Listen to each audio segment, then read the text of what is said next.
only Boost Mobile will give you a free year of service when you buy a new 5G phone. Oh, like a BOGO. A BOGO? Buy one, get one, BOGO. Well, technically, it's buy one phone, get 1 year. So, bop goy. Ah, Bop Goy. Get the Boost Mobile Bop Goy deal. Bop goy with Boost Mobile. Bop Goy, Bop Goy, Bop Goy. This is the best idea we've ever had. When you purchase an eligible device, you get $25 off every month for 12 months with credits totaling 1 year of free service. Taxes extra for the device and service plan. Online only. I can't tell you how often I hear, oh, I'm a little OCD. I like things neat. That's not OCD. I'm Howie Mandel, and I know this because I have OCD. Actual OCD causes relentless, unwanted thoughts. What if I did something terrible and forgot? What if I'm a bad person? Why am I thinking this terrible thing? It makes you question absolutely everything, and you'll do anything to feel better. OCD is debilitating, but it's also highly treatable with the right kind of therapy. Regular talk therapy doesn't cut it. OCD needs specialized therapy. That's why I want to tell you about NoCD. NoCD is the world's largest virtual therapy provider for OCD. Their licensed therapists provide specialized therapy virtually, and it's covered by insurance for over 155 million Americans. If you think you might be struggling with OCD, visit nocd.com to schedule a free 15-minute call and learn more. That's nocd.com. Instacart is on a mission to have you not leave the couch this basketball season. Because between the pregame rituals and the postgame interviews, it can be difficult to find time for everything else. So let Instacart take care of your game day snacks or weekly restocks and get delivery in as fast as 30 minutes. Because we hear it's bad luck to be hungry on game day. So download the Instacart app today and enjoy $0 delivery fees on your first 3 orders. Service fees apply for 3 orders in 14 days, excludes restaurants. Oh, hot, hot, hot, hot! Hot, hot, hot, hot, hot, hot!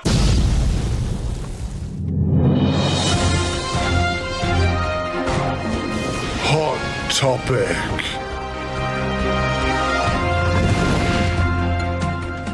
Hello, and welcome to the Friday's Hot Topic. Hot. I'm Jordan hot. James. Hot. And I'm hot. I'm hot at the minute. It's a bloody freaking heat wave. And that's Simon Scott, and he's also hot because it is a heat. This is the hottest of all hot topics, not because of the topic, just because of the weather. I am a sticky, icky, oopy goopy boy. I bought a fan. Yeah. It was too much money, and I'm like, it wasn't worth that much, so I'm sending it back. But I'm going to send it back once the heat wave's over. I was like, brilliant. I as soon as I took it out and I started using it, I was like, this was not worth this amount of money. So I'm like, I got the box and I got it all ready to send back. And then I was like, I have 30 days to send this back. And I'm like, but it does do the job. First day of rain in the post. Like I thought it was just too much money for what it was, but it's still a fan. It still does the job. So I'm like, I'll just borrow this fan off Amazon. My dad bought a Dyson one, and I was like, yeah, we bought a sort of Dyson. It was a Russell Hobbs Dyson-esque one, but it was still super expensive. I was thinking, this is a really good investment. And then I just don't fall for that. And yeah, but it does heating as well. But I mean, I'm like, dad answer that. Yeah, it's an investment, babe. It's an investment. Yeah, it's an investment. But then I realised I'm in England. Yeah, it'll rain next week, and then we'll all be back to normal. But what we call a heat wave is just a Tuesday in like Marbella or something. The thing is, though, is like the amount of people that I've known that are from the US or abroad. I even have a friend who's from South Africa, and they were saying to me, the heat in this country is ridiculous because of how humid it is. Yeah, that's the worst thing. It's not the heat in general, because when we were in Mauritius, it was hotter than this, but it was fine. Yeah, it's livable. But it's like being inside and then just sticking to everything and then trying to sleep. Oh my God. Yes, I've not had brilliant sleep the last couple of days. But I did buy on your suggestion from our last hot topic, I bought the CBD gummies from Holland and Barrett. Just the 10 milligram ones, orange flavor.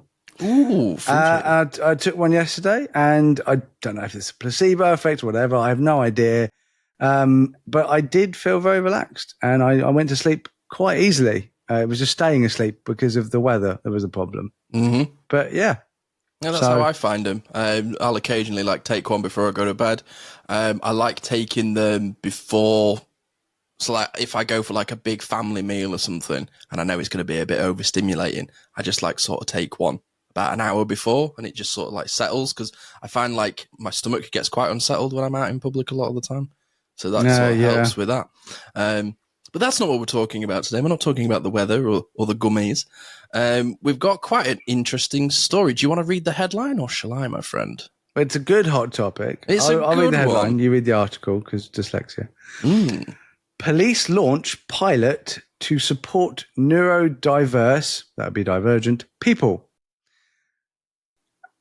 Which it's basically, we will link the article, is it looks like a smartwatch. It's like a green wristband. I'll tell you what it looks like. You know when you get keys at the swimming for pool. Lockers at the swimming pool? Absolutely. That's what it looks like. But it's obviously, with the center of it, it's got some sort of digital chip. So do you want to read the article? And then we can go into explanation of why they have made a swimming watch for you. For your neurodivergent person, yes. So this is an article that was on BBC News Southwest at the tail end of June, and reads, a police force has launched a pilot scheme in a bid to improve the emergency services supporting those living with neurodiversity, which is all of us, but we'll just say neurodivergent. Devon and Cornwall police said the pilot for Cornwall would involve the use of green wristbands known as Neurodiversity IDs, or NDIDs. That'll be fun. So the NDIDs can be worn by individuals who are neurodivergent and provide information about the person when scanned so that responders can give them the correct help. The aim, Devon and Cornwall police said, was to improve communication between police officers and other emergency services and the wearer.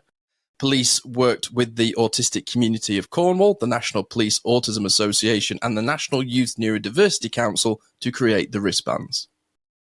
Can I just say immediately that it's great that it's not the National Autistic Society. I was like, as I was reading it, I was like, okay. So they've actually, rather than working for a charity that apparently works for autistic people, they've gone to autistic-led charities to find out from the source, from us, about this and about, it's not going to appeal to everyone, but at the end of the day, they are doing their best. And I don't think it's a fashion statement. I mean, it'd be nice if it came in different colors. But obviously it's a trial. It's a pilot scheme. And I think it's great. I think it's great. I think what a wonderful thing to have. That especially if you've got, for the more impaired members of our community, to be in a situation where rather than having to sort of, and even if you're capable of it, which you might not even be at the time, or you might not just be in general capable of explaining what is wrong or that you are neurodivergent, it's got it all. It's like a digital chip thing, and it's brilliant. It's like it can be scanned, and it's immediate. I assume it can be scanned. Yeah, well, it literally says on the image, "Scan me if I need help." There you go. It can it'll essentially be like NFC technology. So this is something that you can put your phone on, and it'll offer like a link. Like where you take a photo of a QR code, and a link comes up in the window. It'll be very similar sort of like tech to that. So it's just a really quick scan, and a little document report will come up. I honestly think this is a brilliant idea, simply because if I was to have like a meltdown in public, I'm very lucky in that I haven't had a meltdown in public in quite a while. I go really non-verbal, and if I'm in a corner weeping and sobbing and I can't really get my words out, if I could just hold my hand out and just go and point, and somebody could scan it and then help me, game changer. Absolute game changer, especially for like you were saying, people with higher support needs or non-speaking members of the community. This is a really, really helpful thing. And Yeah, on top of that as well, just to add, it's really recognizable. So if you have this on your wrist, to me, it's almost a signifier like the sunflower lanyard. Yeah. See, that's what I was going to say about the sunflower lanyard, is that sunflower lanyard basically says invisible disability, which, by the way, for anyone who understands and sees a sunflower lanyard, that doesn't mean autism. It means invisible disability. It could literally mean somebody who wears a catheter and needs to go to a disabled toilet in order to empty that and deal with that, which has, because they have a disability which you can't see. So just because it's a lanyard, it does, the sunflower, that doesn't mean autism. It means invisible disability. And what this does is it gives neurodivergent people individuality. So it's your information, your individual issues and fears and apprehensions and anxieties can literally be put onto this. So whoever is helping you, they can look at it and go, okay, I now know what I need to know about this person in order to help them correctly. My thing, because there's always a negative with me, and I try not to be. I know, but my thing is this is a wonderful scheme if the people who are in the emergency services are trained correctly. Because what is the point in having a wristband that says this person is autistic, ADHD, suffers with anxiety, severe meltdowns? What is the point of all that if you've got somebody working for the emergency services that go, what's all that? I've worked in this for 20 years. I know what I'm doing. Yeah, classic. Yeah, we did a 3-hour course on autism and I don't remember hearing about any of this. And it's like, well, so as long as the training goes alongside this, and I mean autistic-led training by not just autistic, but just neurodivergent people, neurodivergent training, if that is given for every person in the emergency services throughout the whole of the UK, this will work awesomely. But that training should just be there anyway. And that's the thing, is that great idea, love it, but will it go alongside the training? How good is the training? Because what I seem to find is that because different councils are run differently and they will have different budgets and they will hire their own people to do training, they're not all going to get the same training. They're not all going to get the same level of training. There needs to be a consistency across the board, doesn't there? Yeah, the government needs to be like, well, this is the training company, and I don't want it to be a charity. I want it to be an actually neurodivergent-led training company, such as Jude Morrow's company, which is Neurodiversity International Training. Like his training is brilliant. Everything he does is brilliant. So I like a company like that, or his company, whatever. But neurodivergent training led. That's what we need to go alongside this wristband. But what of the police officers? What have they said about this? So, just based off, the wristbands are designed to share a person's sort of traits, individual communication, the best way to treat them. The police have said off the back of this is a quote from PC John Holland, who says, "We know that emergency situations can sometimes be overwhelming. The wristbands are about putting the person at the center of our response so we can make sure our communication and care is appropriate for the very first moment. Mm-hmm. We know that we haven't always got it right in the past, but these wristbands offer an opportunity for us to continue to progress and improve the service we provide to our neurodiverse community." And the Devon and Cornwall police have said it hoped the project would be rolled out across Devon and Cornwall if proved to be successful, which I very much hope it is. Yeah. I mean, it's baby steps, isn't it? I mean, something like this, it should be rolled out, like we just said, as long as the training is there to go alongside it.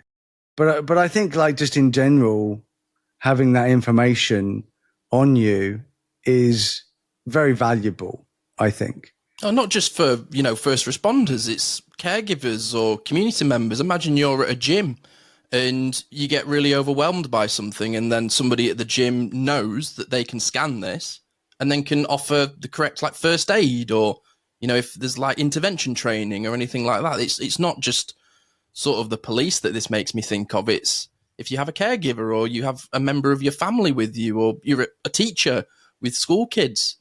There's a lot of opportunity here, I think, if this could work. And I think as well with the sort of wristband thing, if you could personalize it, if you could choose your own pattern, you could like go to your GP or to wherever you would collect one of these things and go, I want that design, I'd like this for it, I'd like that, and made it a very personal thing.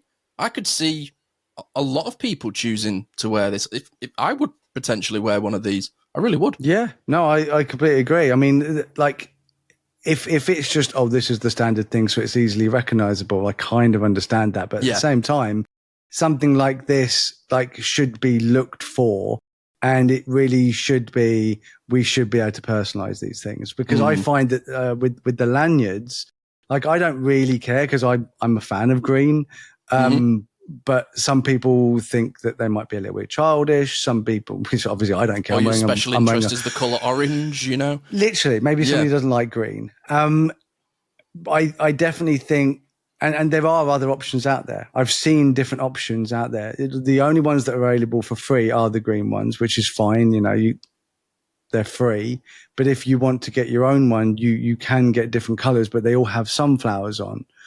So I think. See, I came up with this idea a while ago for my company, which was never listened to, but I still think it's a great idea. That you think, well, invisible disabilities, ID, right? You're halfway there. It's an ID badge. It's an ID badge. You're identifying invisible disabilities. So it's an ID badge. It did. So I came up with this idea of, like, people who work for the company, because especially in security, we're all suited and booted. A lot of them are customer facing in receptions and things like that. And they look very, very smart. And some people don't want to wear an obvious lanyard around their neck, because some people are like, you know what? It's my invisible disability. Not everyone in the world needs to know about it. Oh yeah, but absolutely. So what I said is that they could get like a pin to go on their tie or on their blazer, just a pin saying ID. So it literally and it would just be like silver with black writing or black with silver writing, similar to like a police rank sort of pin, just on the lapel collar. Yeah, subtle. Yeah, it would be sense. Subtle. So if anyone was dealing with a situation and they were like, oh, what's going on? Like the way this guy's talking, or the way this woman's like flapping her hands or whatever. If they look, they'll be able to see that ID badge. So if somebody's just going about their day, you're not really noticing it, which is what most of us want. We just want to be left the fuck alone to get on with our lives. But when we are in trouble, when we do need help, we want that help, and we would like it without judgment. And I just thought, like, a little subtle ID badge on your uniform, or in any uniform, because my company is a facilities company, so they do security, they do cleaning, and they do catering as well. So like you could just put it on any uniform, and this could be like all over the world. You could just have this very universal sort of idea, isn't it? Yeah. So it's fantastic to have like a lanyard or whatever in the airport where it needs to be easily recognized. Like, I need you to know that I have an invisible disability because it's an airport, and I want to stand out. Not everyone wants to, but I personally want it. But when I'm in a working situation, I want it to be subtle. Unfortunately, it wasn't it wasn't listened to. They come up with a separate idea of having lanyard badges, which was essentially the exact same with the green and the sunflowers in like a plastic card that you could then pin on yourself. So you basically, it's the same as a lanyard, but it's a card that you pin on yourself. And I'm like, right, but you're still standing out. Yeah, because that's the thing is like I don't often, not with intention anyway, walk into a room and go, "Hello, these are my difficulties." Like, I don't want to draw attention to that a lot of the time. I don't want to even be here. Yeah, but there's too many of you. Yeah, but what it was making me think of is like there was times when I was at work where I'm talking about like when I was in office spaces and was overwhelmed or the lights were too bright, and I would be like, "Can we just turn the lights down?" And people would be like, "Rrr." And the last thing that I want to do is pull out a lanyard and be like, "Yeah, look at me," because I don't like being attention drawn to me half of the time, and I don't want to, it's then that internal labelers battle starts in your head. But if somebody who could just recognize it with just a slight little thing and not make a big deal out of it, like I want support, but I don't want to be pandered to or like walked on eggshells around, and I think that's a great idea of just having like a little pin. It makes me feel like I'm in a club. It doesn't make me feel like I've got a disability and I want to alert everybody that I have an invisible disability. I feel like I'm like a member of a little secret club. And, you look at each other and you go, "Oh yeah," and you nod and acknowledge. And when you need help, if there's a lot that needs to happen with the training. But I'm really for this idea. I really like it. The wristbands really remind me of, do you remember the Live Strong bands that were around like 10, 15 years ago? I used to have an England one for the World Cup and stuff. That's what this kind of reminds me of. And I can see them being used for other things as well. Like say if somebody's diabetic or got there are things or that things for like diabetes. That. Yeah. See, these things already exist. I mean, this isn't a new idea. This is just a new idea for neurodivergent people. Right, got you. So there are things like that for diabetics. Well, as far as I know, there are. I mean, I could be wrong, but let us know fact if we check are. me. But yeah, as far as I know, there are like at least things that can be scanned in emergencies, also for like vulnerable people and stuff, which does include us. But the thing is, I think the idea of these is great. I think that there's a long way to go before they're rolled out fully. I really hope that in like 2-3 years time, we see this all over the country, all over the UK in general. I think that would be great. And alongside it, fantastic training. That's what we need. Well, hopefully with the rollout of these wristbands, if they become a very mainstream thing, they will have to have training. You can't roll out something like this and then not have a traiing associated with it, So You'd that's like sort of to think that. But, I don't. Positive. I don't trust the government enough. Yeah, I'm afraid so. At all. But can I just say quickly that the bit about the fact that they literally say, "We know we haven't always got it right in the past."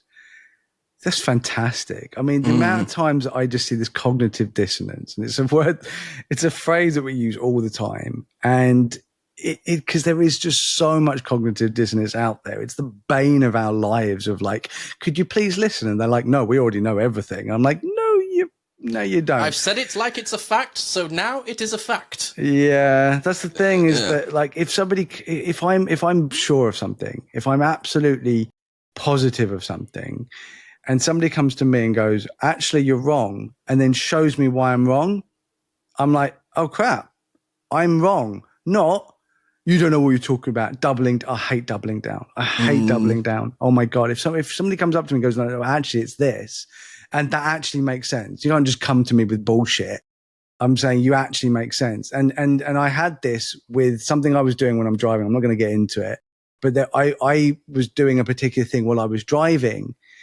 when it came to a particular rule of the road. And I always, and I'm not alone in this. Loads of people think that the way I was doing it is the correct way. And it's not nothing dangerous. In fact, I will go into it. Okay. So what it is filter lanes, the zip lanes. Yep. Where you're meant to go one person. And I always saw people going right to the end to try and push their way in. And I was the person that was like, oh, why are you doing that? I'm the person bullshit. That always goes to the end because that's how it works. Yeah. And I want to bring this up because when we went to Cardiff, on the way back to the B&B, I was sitting in the left lane and you went up the right lane. I was like, oh, for crying out loud, he's one of them that pushes in. And it was, I didn't bring it up with you because it made me go, well, I know you and I know you're not an asshole. I know you're not a bad driver. So I'm like, wait a minute, maybe he's because you took your test way more recently than I did. And I'm like, well, maybe I'm wrong. So rather than going, oh, Scotty's being a dick, I was like, maybe I'm wrong. Because I'd never seen someone do it that I know. So what I did is that I literally started Googling it. I started researching it and I started looking into it.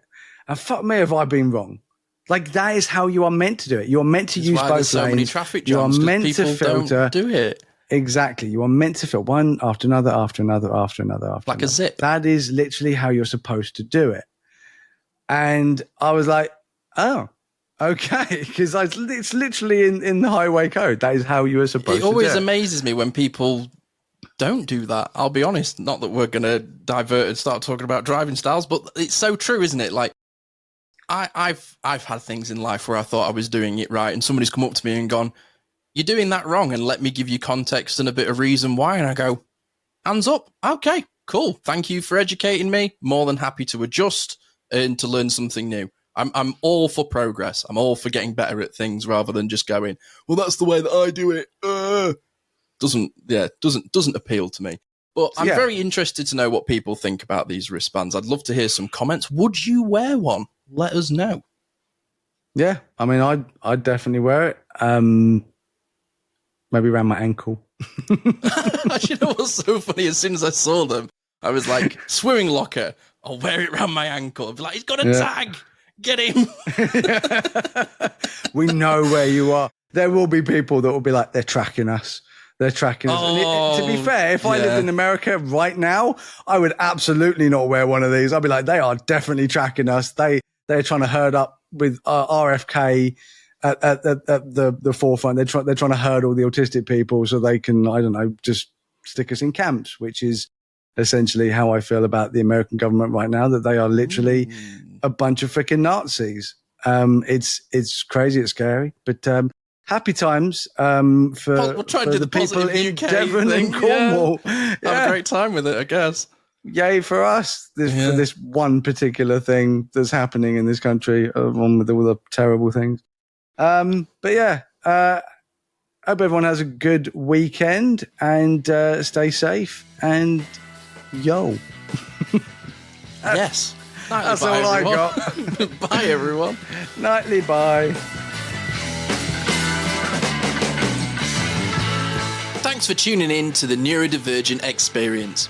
We hope today's episode sparked something for you, whether it's a new idea, a bit of validation, or just a moment of connection.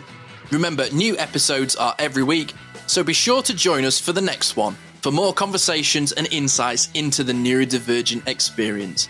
If you've enjoyed this podcast, help us grow. You can do that by rating and reviewing this show. Your support makes a huge difference in helping us reach more people who could benefit from these conversations. You can connect with us on social media. Find us on Instagram, Facebook, TikTok. Just search for the Neurodivergent Experience. Thank you again for listening. And until next time, take care of yourself. You're not alone in this journey.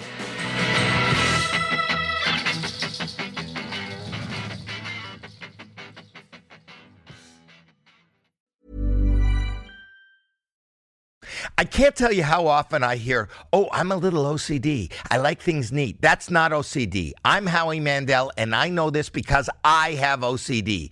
Actual OCD causes relentless, unwanted thoughts. What if I did something terrible and forgot? What if I'm a bad person? Why am I thinking this terrible thing? It makes you question absolutely everything, and you'll do anything to feel better. OCD is debilitating, but it's also highly treatable with the right kind of therapy. Regular talk therapy doesn't cut it. OCD needs specialized therapy. That's why I want to tell you about NoCD. NoCD is the world's largest virtual therapy provider for OCD. Their licensed therapists provide specialized therapy virtually, and it's covered by insurance for over 155 million Americans. If you think you might be struggling with OCD, visit nocd.com to schedule a free 15-minute call and learn more. That's nocd.com. PowerPoint doesn't help on the battlefield. At GDIT, we build IT systems that can't fail. At the edge, for intelligence, and places we can't name. Applying AI to defend against aerial attacks, predicting threats to U.S. troops on the ground, and securing our nation's intelligence with cyber. Because the mission doesn't care about theories, it needs technology that works. Learn how GDIT delivers mission-ready technology at gdit.com.